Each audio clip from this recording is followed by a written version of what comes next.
একজন মানুষ যিনি বারবার ব্যর্থ হয়েছিলেন, যিনি চাকরি পাননি, বিশ্ববিদ্যালয়ে প্রত্যাখ্যাত হয়েছিলেন বারবার, কিন্তু সেই মানুষটিই একদিন বিশ্বের ব্যবসার ধরন বদলে দেন।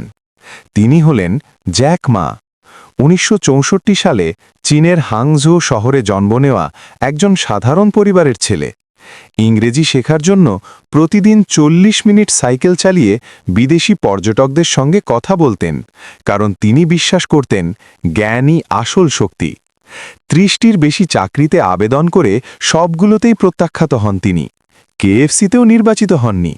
হার্ভার্ড বিশ্ববিদ্যালয়ে ফিরিয়ে দেয় টানা ১০ বার। তবুও তিনি থামেননি।